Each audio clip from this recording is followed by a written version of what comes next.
Hey, I'm Katie Grossman, a trail and ultramarathon runner sponsored by New Balance. I'm also a creative professional, wife to my life and running partner, Dominic, and a very proud mom of 2 girls. Life has gotten a little crazy, especially after battling postpartum injury and an abdominal tumor. But running is still a huge part of my identity, and it legitimately improves my mental health. I'm working my way back to racing, but for now, I'm still finding peace on the trail. Go be on the run at newbalance.com. The Lowe's Just for Pros event is going on now through September 24th. Shop Irwin for the trusted tools of the trade. Lowe's and Irwin thank and support tradespeople for the hard work you do every day. Durable and reliable, Irwin's professional-grade hand tools and power tool accessories ensure superior performance. Don't miss the Lowe's Just for Pros event. Shop Irwin tools in-store and at Lowe's.com today. Lowe's, the new home for pros. U.S. only.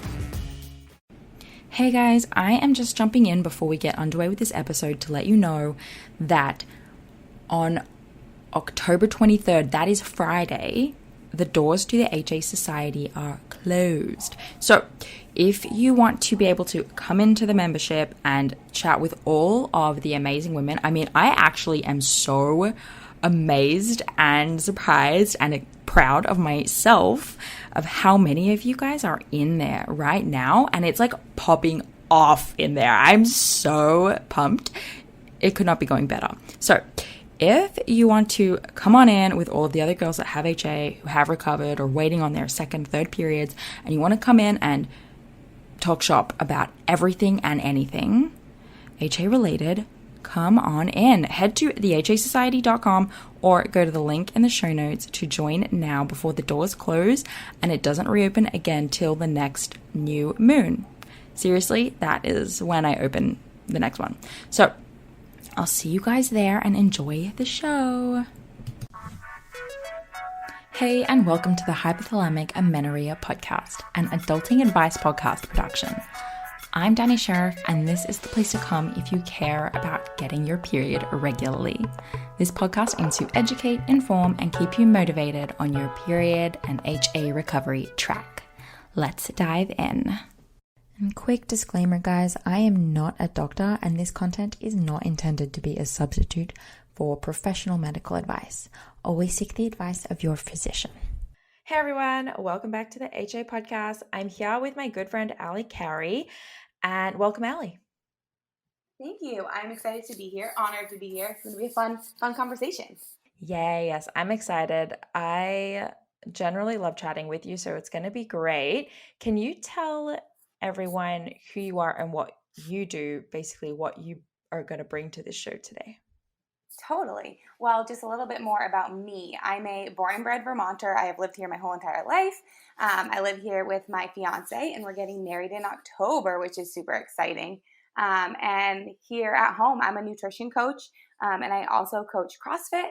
So I've been coaching nutrition for just under 4 years, so like 3.5 years. I've been coaching CrossFit for just over 7. So I've been really into fitness and nutrition for a long time. Well, actually, I've been into fitness for a long time, and then my passion for nutrition and coaching kind of came out of getting into the gym and learning to fuel my body based on how I wanted to feel in the gym versus how I wanted to look, which is a really crazy mindset shift for me. And I always like to say that like learning how to work out in a safe and healthy way probably saved my life in terms of the direction I was going.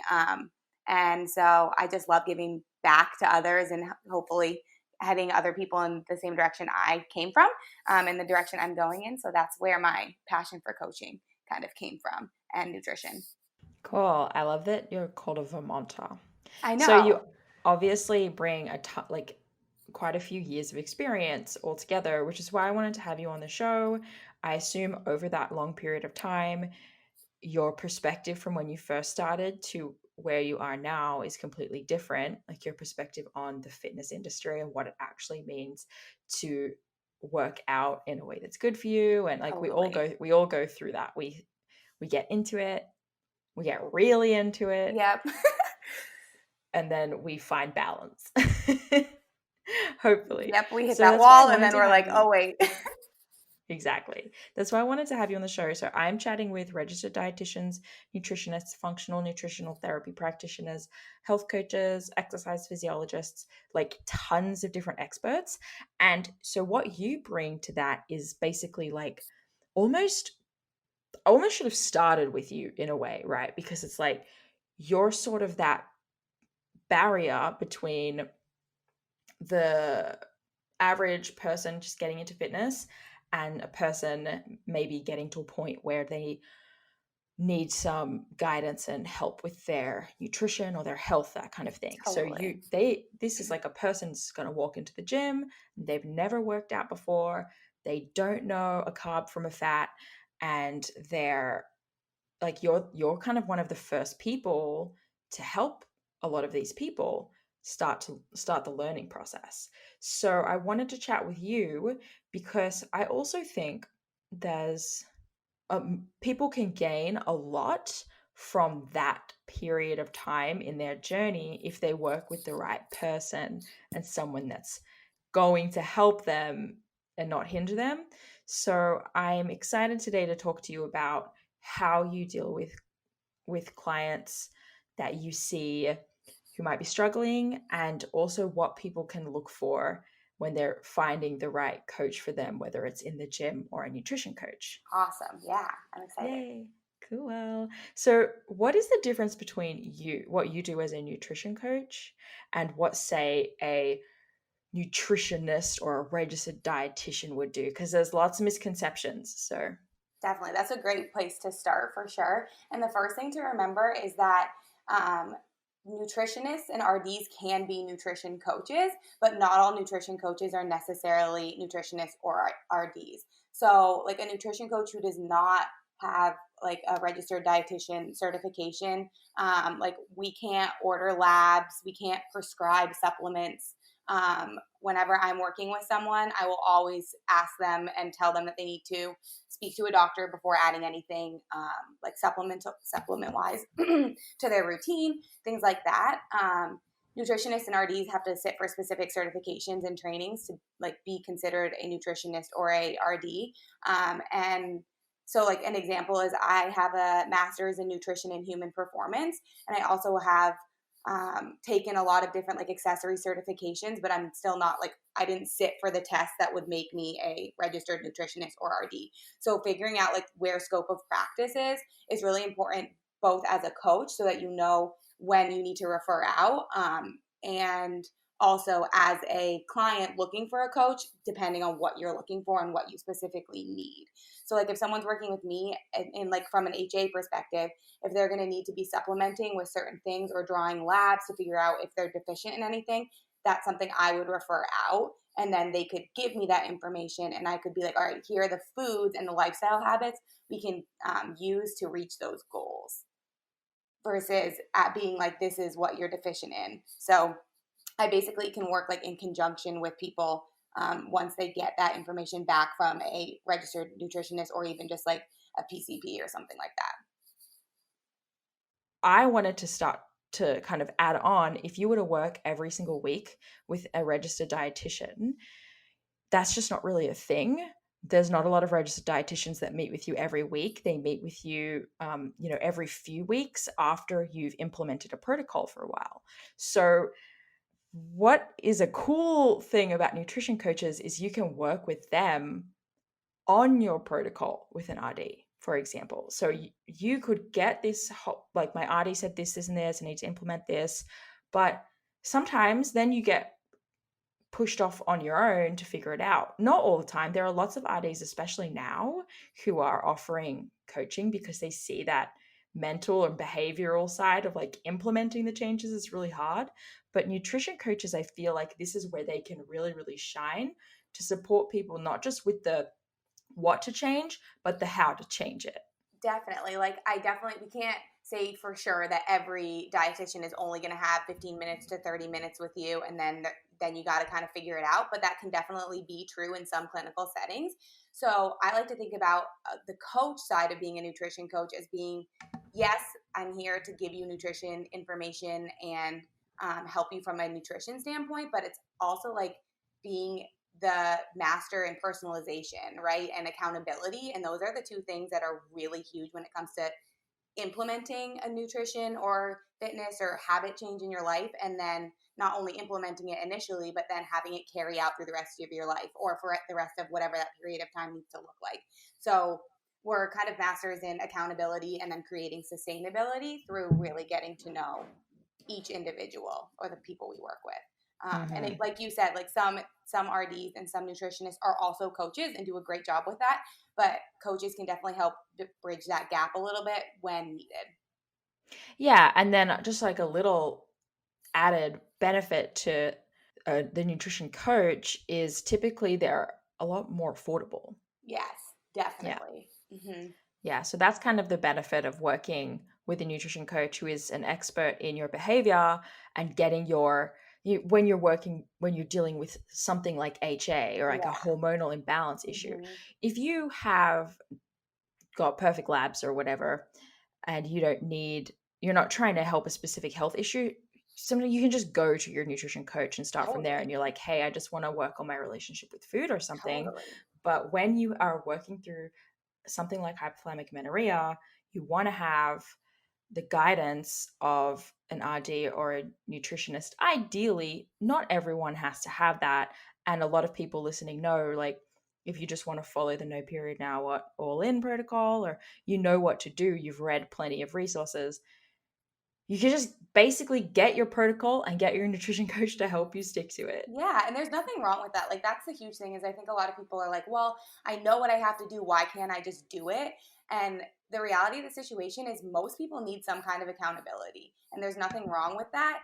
The trick is figuring out what kind of accountability works for you and then hacking it. Like, that's actually a really strong, cool thing to be able to do. It's not a weakness being like, well, I have the information, but like I need that person to be there for me to ask how it's going or help me think about something in a new way. Because a lot of the time when we're the only one in our head, having someone else who can kind of not necessarily pick apart, but read between the lines and ask, well, have you thought about it this way? Or have you tried this? Even as a nutrition coach, we have nutrition coaches because you can get so stuck in your ways in the way that you think that having that third party can be just such a game changer. Yeah, that's cool. And it also just feels like you have this big support network, which is nice. It's fun. Yeah, it is fun. Okay, cool. Thank you for that explanation and how you guys can work in conjunction with each other. Totally. I have a hypothetical for you to give people an idea of how you might work with them if they were a client. Totally. So you have a female client and you suspect that she's going really ham with her workouts, and she also wants to continue cutting calories while she increases her training. I'm sure you see this all the time, right? Definitely. Oh, yeah. Yeah. All the time. It's super common. Lots of the people listening have been there, done that. So what investigation or actions do you take? So the cool thing, again, like we're talking about, like being a nutrition coach, you get to know someone so you can kind of figure out where the best place to start is. Some people really need to be like walk through the science of things. Some people just need you to tell them what to do. Some people you really need to appeal to the emotional side of things. So you kind of have to play it depending on the person. But the biggest thing first is coming from a place of like knowing where that person's coming from. And I mean, I've been there. I've been over exercising and under eating and like 100 or like 1,200 calories a day and running 10 miles a day. Like that was my life before I found CrossFit and before I started learning about nutrition and fueling my body. And it's really scary to have someone tell you, actually, you need to exercise less and eat more. Like it goes against everything that we've been socially conditioned to think works for weight loss. And when people are over exercising and wanting to cut calories, like let's be real, it's usually to try to drop fat and reach a certain aesthetic or lose a certain amount of weight for whatever those reasons are. So starting from a place of just knowing that it's a scary concept is huge, because then you're creating this trust, and a client's never going to do what you suggest they do unless they trust you. So that's like the first thing. So really getting at their level, being in the trenches with them and being like, I know that this is scary because I have been there, and I know that this seems like the craziest idea you've ever heard, but hear me out, and then really like talking about all the different things that can play into what could be going on here. So you could start by digging into, well, what is the ultimate goal here? So a lot of people may think, well, if I've lost my period, I don't really want to have kids soon anyway, so does it really even matter? Or I don't want kids at all, so like, why does it matter? Or I already had kids, so why does it matter? So if we're coming at it from an HA perspective, talking about hormones are always going to be something that support you when they're working well, or can be really tough to handle when they're not cycling the way they're supposed to be in an ideal world. So talking about, well, even if that's not where you are mentally in terms of reproductive health, here are all the other ways that these hormones impact the way you feel on a day-to-day basis, so that they can kind of connect this is why this is important to learn more about to their actions, right? And then from there, you could talk about really digging into the why. So like, why do we feel like we really need to be drastically cutting calories right now? Why, where is this need to reach XY weight by this time coming from initially? And this is, again, where scope of practice has to kind of come into play, right? So we're nutrition coaches. Many of us see a lot of things and have been through things ourselves and have a lot of different ways we can break down that kind of internal monologue. But at the same time, there could be times when you need to refer out to someone else if it seems like an exercise addiction kind of problem, or something that may need to be handled by someone who's more of a professional in that kind of like mental health kind of world. And if that's ever an issue, that's something that's really helpful to be like, I'm still here for you, and I can work in conjunction with this person too. So again, that scope of practice becomes really important when you're digging into that kind of stuff. But coming back to the why is really huge. And then you can kind of start speaking to that why as you move forward. So from there, I like to just, do you want to? Yeah, I have a question, because the why comes up a lot, and it just struck me. Like, so are you saying that a lot of the time people maybe they forget what their purpose is, and they see this like new shiny object, and they're like, hey, I think I need to cut calories because I just had a bad body image day, and now I feel like I need to cut calories, or I heard this thing on this other podcast and now I think I need to do this? Is it because they're getting distracted? Totally. I mean, that can definitely be the case. And there's just so many different layers to this, because especially as women, when you are moving through a month of your cycle, the way you feel in your skin is going to change. And I think that the really cool thing about getting to know your body and getting to learn what a natural hormonal cycle looks and feels like is you can figure out, oh, that's why I'm feeling this way. So something I notice is that, like, when you have these disordered eating patterns, or these thoughts where it's like, oh, I need to cut calories because I saw XYZ, or because this is just what everyone's doing. Those things are exacerbated when you feel like out of control, right? So when you feel like this is happening in my body and I don't know why, you try to take that control back by doing something. And for us, for women especially, it's been cut calories, right? That's like the way people take control. And when you pay attention to the way that, how do I want to say this the right way? When you pay attention to what could be impacting the way you feel, you have a why behind the way you feel, and then you can kind of gain that control back. It's like naming it to tame it, and then you can unravel those reactionary and restrictive patterns. So like for me, I know that like around that PMS part of my cycle, and right around when I'm like halfway through my cycle, I feel a little bit like fluffier, and I feel just a little bit more tired. And if I wasn't paying attention to how my body changes through the month, I would react to that and be like, oh, it means I need to cut calories, or oh, it means I'm doing something wrong. Oh, I need to change something right now. Oh, I need to exercise more. Right. Instead of sticking with what is working for me right now, moving through it, accepting it, and then just kind of like letting my body do its thing. And I know for many of your listeners, they're probably thinking, well, like, I don't even know what my body's doing right now or what stage of my cycle I'm in. But just kind of knowing that the way you feel right this second doesn't necessarily mean that's the way you're going to feel tomorrow or the next day. And it's the constant change that's kind of freaking your body out often. And just doing one thing and sticking with it for a little amount of time or a decent amount of time will let you start to notice those patterns.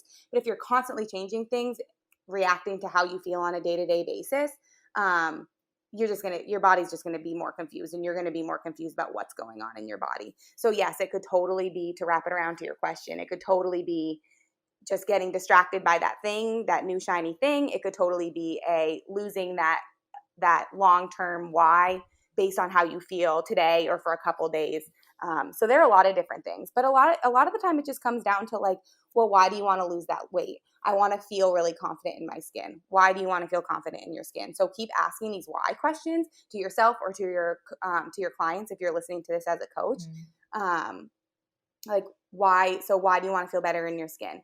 Because then I'll be able to like live this life that I've been envisioning. And something I like to tell people is like, why don't we start living that life now? Flip it around the other way. Live that life that lets you feel really good in your skin, which would include eating enough food, not being hungry all the time, feeling like I'm recovering from my workouts.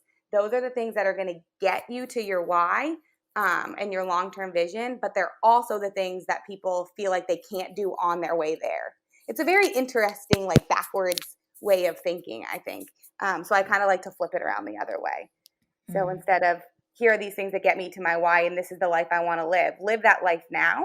And then we can backtrack from there to figure out the steps that we need to take.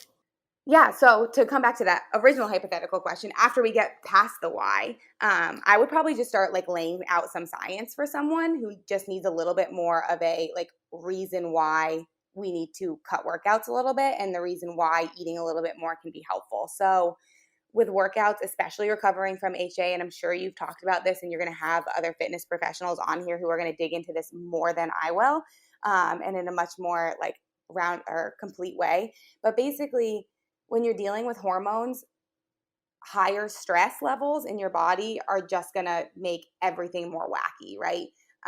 And when we're working out really intensely all the time and not giving your body the chance to rest and recover, your stress hormone cortisol just basically stays high. It jacks up. That can impact other hormones, especially progesterone. It can increase estrogen in your body and actually cause more fat storage in the long term. So when we're overexercising, not recovering, there are a lot of like chemical and hormonal things going on in your body that actually work against your long-term goals. So I would basically, for someone who needs a little bit more of the science, I would literally spell it all out for them. Like, this is what can happen, and this is why training for 2 hours a day, 7 days a week, even 6 days a week, or even 1 hour, 7 days a week is not helping us reach your goals. And then we'd also talk about the other side of it. So this is what drastically cutting calories, especially when exercise is high, can do, because calorie restriction is another form of stress on your body. And when you are trying to get your period back, your body, when it's stressed out, is not going to prioritize reproduction. Your body's really smart. In the good old caveman days when you were running from tigers and whatever, your body would not produce the correct hormones in the correct amounts at the correct times to bring new life into a stressful environment. And our bodies haven't caught up to the industrial age, right? So we're still functioning like that, and it's really important to know that that's... Well, I was thinking about this topic yesterday, and I love talking about this like evolutionary piece. Totally, me too. And we often talk about like the chasing, the running away from tigers example comes up all of the time. And we're like, but we're just not under that kind of a stress anymore. And it's so hard for us to see how our everyday lives can get that way. Totally. I was thinking about this yesterday.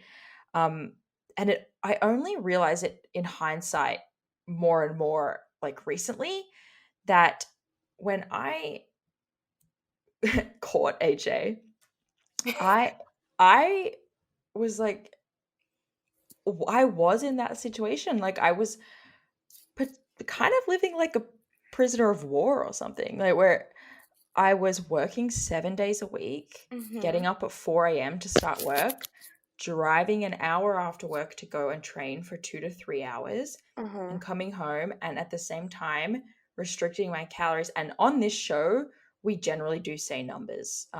I know they can be a trigger for some people, but they're actually really helpful for a lot of other people. Yeah. And so I was probably eating between 17 to 1800 calories to fuel all of that stress. And then when I say I was working 7 days a week, it was my own business. So it was even more, stress and emotional intensity on myself. So when I think in hindsight to how I was go, not sleeping, like I was still sleeping 8 to 9 hours, but I was getting woken up by an alarm and then going straight to work. There's more to Kings Island Tricks and Treats Fall Fest than just trick-or-treating. Sure, you'll find hay bale mazes and pumpkin decorating, but you'll also find craft beer tastings and seasonal cocktails, vampire chili corn dogs, and Day of the Dead fries. Plus, your favorite rides will be open to deliver the thrills, found only at Kings Island. Whatever you're looking for this season, it's all here at Tricks and Treats Fall Fest, only Saturdays and Sundays now through October 31st. Enjoy unlimited visits this year and next with a 2022 Gold Pass, only at visitkingsisland.com. It's amazing in here. The Lowe's Just for Pros event is going on now through September 24th. Shop Irwin for the trusted tools of the trade. Lowe's and Irwin thank and support tradespeople for the hard work you do every day. Durable and reliable, Irwin's professional-grade hand tools and power tool accessories ensure superior performance. Don't miss the Lowe's Just for Pros event. Shop Irwin tools in-store and at Lowe's.com today. Lowe's, the new home for pros. U.S. only. And it was, it was just chronic. Yeah. So it's such a funny thing because I think there are a couple things layers of this. First, because things become chronic and because you're like, well, I'm normally this stressed. Like this is a pretty normal level of stress for me. That doesn't mean that it's a healthy level of stress. People can't see me, but I'm doing air quotes. And you get so used to this baseline stress level that you're like, well, no, I'm not stressed. But then when you take a couple days off from work or you go on a vacation, you're like, oh, maybe I was more stressed than I realized. And then the other thing, there are a couple other things. The next one is that I think a lot of people look at other people who are really productive or are go, and they think, why can't I be like that? And why, if they can do it, I can do it. Or why can they do that and still have their period and I that's me. yeah, totally. And and comparison, I mean, if we're going back to the caveman thing, comparison is a completely normal thing. And it's how we used to get by and know we had room around the fire and whatever. But it can be really, really damaging in these situations when it actually just adds more stress. Because now not only are we stressed about our stressors, but now we're stressed that we're not doing enough compared to other people and wondering why there's something wrong with us because we lost our period when we worked out 3 days a week, but someone else can work out 5 days a week and keep their period. And at the end of the day, you really have to, everyone is their own unique butterfly and everyone has to figure out where their levels are and then adjust from there. And then lastly, I think people, and I do this for sure, is just forget that even good stress is stress. So you said you were going to work and it was your business and you were probably like, yeah, but I love this and I'm passionate about it, but that's still stressful. You still have those stresses. People who love working out, it's still a good stress on your body, but only when you're also allowing for recovery, right? So all these things, if you're stressed about something exciting happening soon, that's still really exciting and really fun, but it could still be adding stress to your plate. So remembering that stress has taken on this negative connotation and people think only bad things are stressful, but there are so many different other really fun and exciting and amazing things like starting a business or getting after a certain goal or training really hard or starting a podcast. Starting a podcast. I mean, I started a blog and we'll talk about it at the end, but man, stressful, even if it's something you love doing and you're like, this is what I'm supposed to be doing. Yes. It's still stressful. Feeling for all of those people who are trying to start some kind of thing online, Yeah. showing up online all the time is so stressful. Oh my gosh, it all counts. Yeah. Everything counts, and they all add up, even if it's like a bunch of little things. So that's huge. And I think just remembering, and like all just the different impacts that stress can have on insulin and ovulation and your period. And we can dig into a little bit of that if you want to. But I think people would love to hear, like, so this could be a really great rabbit hole, actually. People are always, including myself, wondering like, well, what is it about why stress? is this what the hell is it about stress? I totally. get it, like I'm spiking my cortisol, I get stress is stressful, like I get that, but what does that actually mean? Okay, so stress can impact your insulin sensitivity, and when your insulin's off and you can't control your blood sugar levels, this will impact your ovulation and your menstruation. It'll also impact your recovery from the gym. It'll impact your hunger levels. So when your insulin levels are all over the place, that's when you get those major cravings for really like snacky foods, because when your body's like, you just need to eat something, it wants the highest return for like time. So if you have a bag of chips in the in your house and you are like, you have that blood sugar drop and you're like, I need something, you are going to reach for that bag of chips, because it takes less energy for you to open a bag of chips and get in a ton of calories at once than to grab an apple, cut it up, and add some peanut butter on when top. You're feeling snacky and you open the fridge and all you see is a cucumber, you're like, this is the worst day of my life. But no, for real though, it's because of the caloric return. And like, we can keep going back to evolution, right? When people had to like hunt and gather, they needed the highest bang for their buck when they went to go reach for a food or go kill a whatever, or, you know, so it all comes back to that. So insulin, it can impact energy levels, hunger levels, and then your ovulation and menstruation. When your stress is really high, especially when you're like 2 hours into or 1 hour into a workout and your body's looking for other ways to get energy after it's burned your initial like glucose stores, so the carbs you eat, it's going to jack up your stress. And then that stress is actually going to start using, your body's going to start using progesterone to make cortisol. So cortisol is your stress hormone, and your body will start using progesterone, which is a really, really important hormone, especially in the second half of your cycle. You only get it when you ovulate, and then it kind of comes up and peaks in the second half of your cycle and then drops really, really hard right before you get your period. And it's very, very essential if you ever want to have kids. Progesterone needs to rise and then stay high for you to maintain a pregnancy. So that's really huge. Stress can delay or prevent an egg from being released. So again, body's really smart. Caveman days, your body's not going to release an egg on time, or maybe even at all, if you're in a really high stress state. So you can lose. So that's one of the ways you can not ovulate. And then if you did have like a breakthrough bleed after that, it might not even be like a period. It could just be, again, a breakthrough bleed. Yes. And this explains a lot about anovulatory cycles, which is like when you have all of the signs that you ovulated, the physical signs except for temperature rise typically. And it's like, you see the cervical mucus come, and you're like, it looks like I'm ovulating. This is it. Yeah, but you know, the progesterone, like that's a sign. Like mucus is a sign of estrogen, sometimes estrogen dominance. But without that progesterone, you're not getting the full ovulation happening, and you're having an anovulatory cycle. So you will still bleed, but you won't have ovulated. You won't have, like you were saying, it's really important for pregnancy, been able to hold a pregnancy. Yeah, totally. Cool. And again, because it impacts your ovulation, your progesterone levels, and all of that, your periods can be late or non-existing. And so those are just a couple of the ways that stress can really impact your body. And then it also impacts sleep, which then impacts everything else, you know. And so it's just kind of this downward cycle. You know what else? It also puts a new meaning on like the eating a post-workout meal. Totally. So like post-workout to most people is like, so I get that muscle building, Mm-hmm. I'm in that window, that window of like muscle repair. Well, you're in that window of like Yeah. stress reduction if you can eat Yeah, within actually. a certain period of working out. Yeah, I never thought about it that way. Yeah. Yeah. Cool. Oh, for sure. All right. Thanks for that. Yeah. That was a fun Totally. little rabbit hole to go down. Yeah, Okay, I love so that rabbit hole.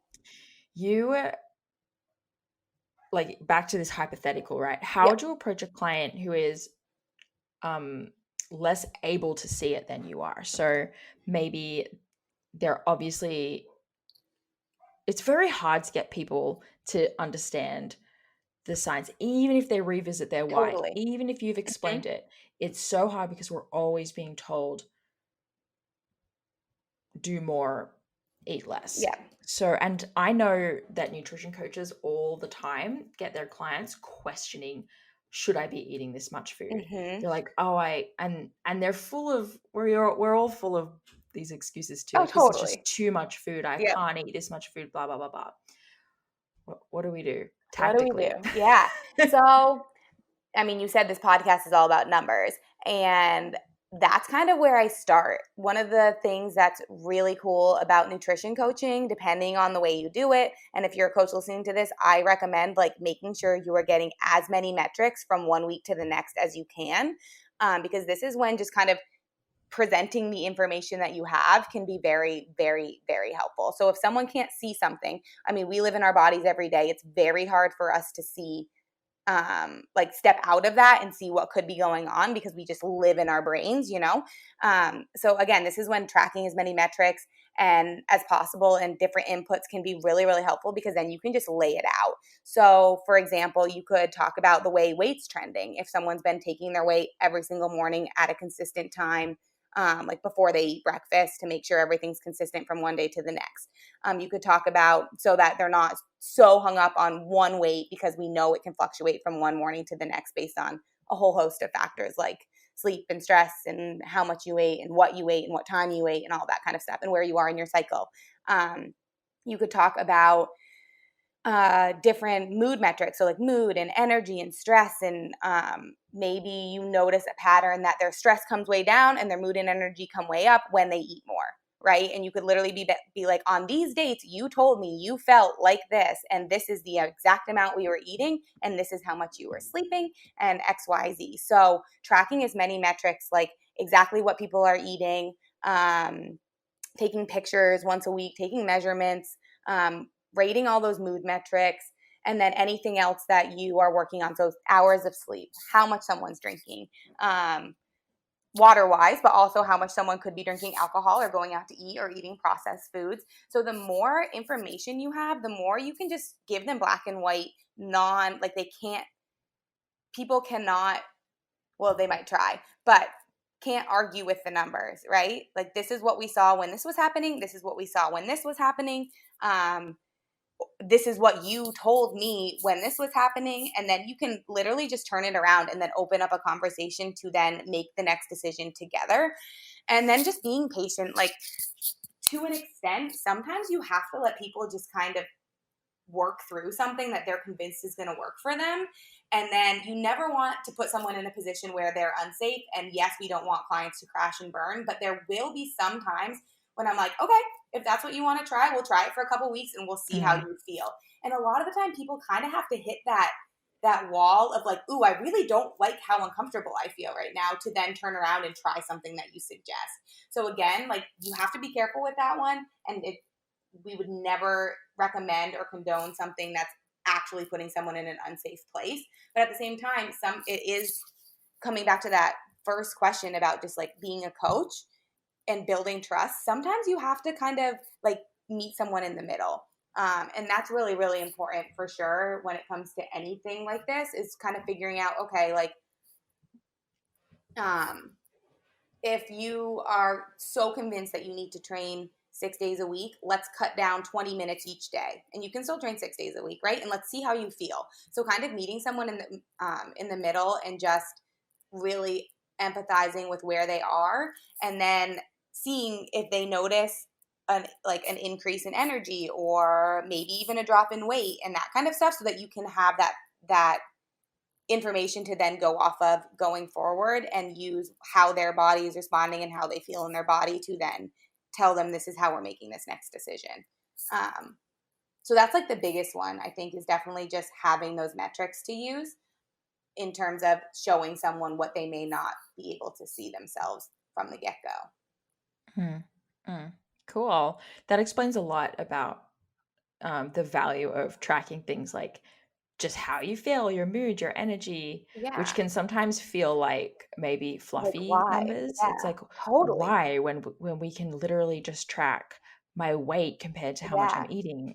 Yeah, there are just so many. And I think that was one of the coolest things that I learned as I dug into nutrition and health and fitness and then became a coach, is just how much can impact your weight and how much you eat, you know, and like what you're eating, right? So food quality, like that kind of stuff all matters. It's not just calories out and exercise, calories in food. It just isn't, because there are just so many other factors that play into that. So having all those other metrics and looking, and I like it too, because then you can learn to find other areas of progress, right? And then that can start to help move your mindset in more of that supporting my body so that it can thrive versus feeling like I need to punish my body to get it to look a certain way. I don't know. My favorite thing to tell clients is that like it's a huge mindset shift when we start making decisions based on how we feel, not how we look. And then the rest of it just kind of like works itself out. And I know that sounds so like, okay, whatever, but it actually does. I've never seen someone be able to start like, I've never seen someone making healthy decisions because they want to feel really good in their skin and not also achieve the aesthetics that they want. Yeah, I mean, this explains so much about why working with a coach is valuable.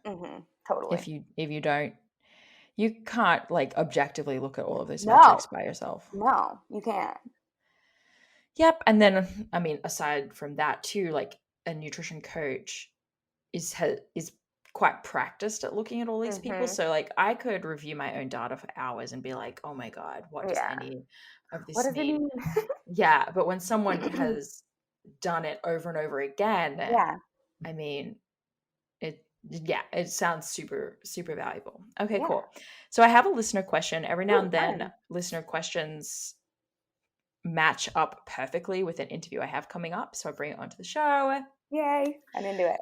Ella asked, I am a HIIT instructor. So that's high intensity interval training, basically circuit training, get your heart rate up super hard, maybe with weights, body weight, whatever.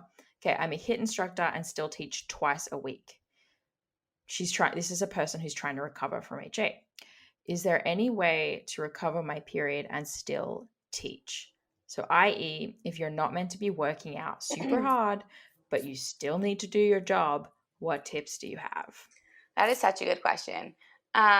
So my first question is, what does your teaching need to look like, right? So maybe like, what does your instructing look like? Maybe instead of taking a class and literally going through it with everyone you're teaching or coaching, maybe you demo movements and then you use that time to go around and like teach the incorrect movements, right?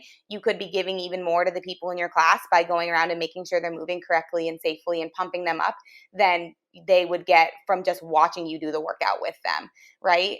So depending on who you coach for or what kind of HIIT you're instructing, you may not need to be doing the workout at the same time. If you're a spin instructor, right, you could be getting off the bike or doing like a lower key pedal yourself and then getting off the bike and walking around and pumping people up.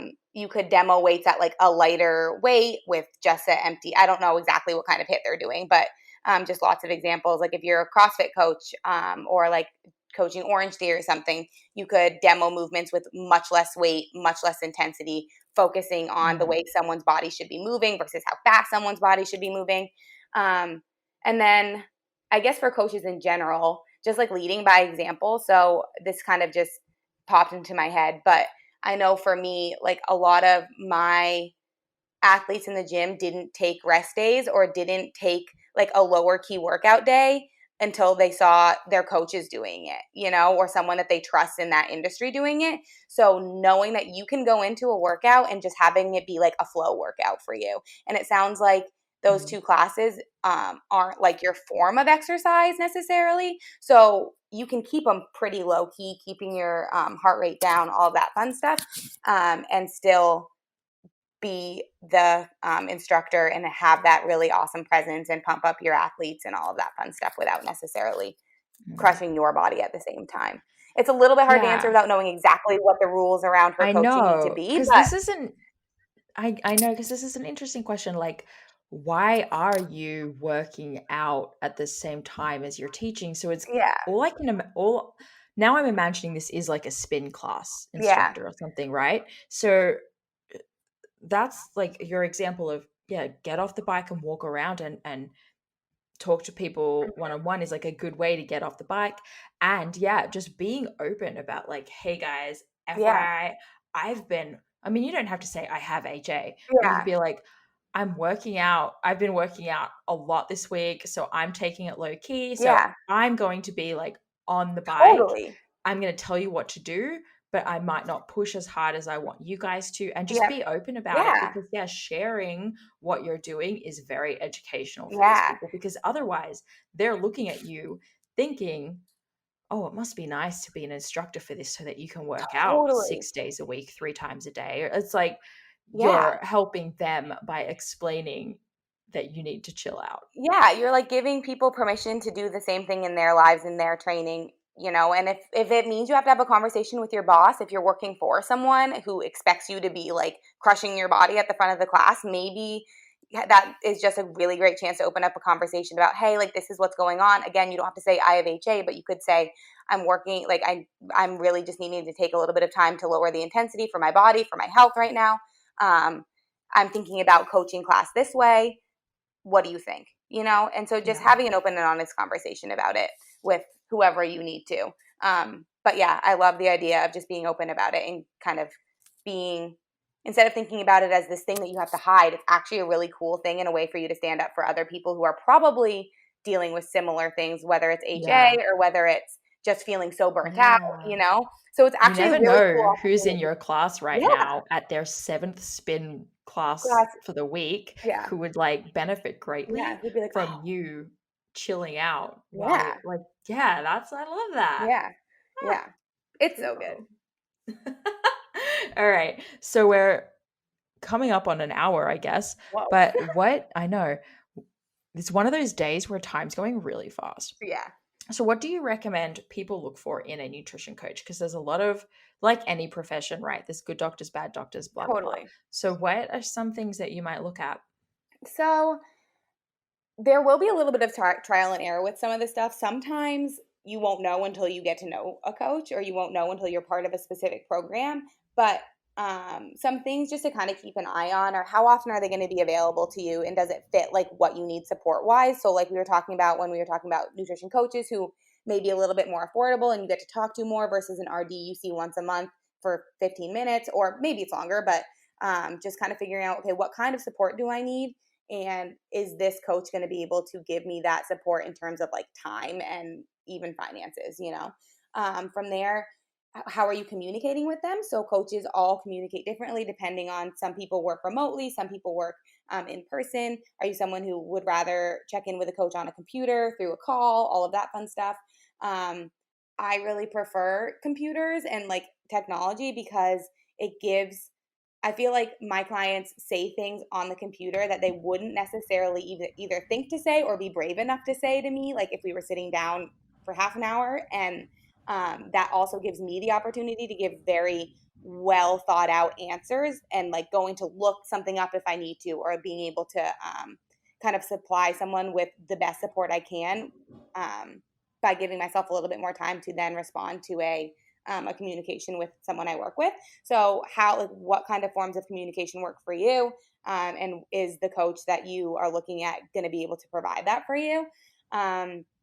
Potentially someone who specializes in an area you need. So it doesn't necessarily mean that you need to be working with an RD, but if you are a woman recovering from HA looking for a coach who has worked with other clients who have HA or have recovered from HA, or who has accessory certifications specializing in women's hormones or hormone balance or anything like that. Like why not work with someone who has a lot of experience in what you need help with?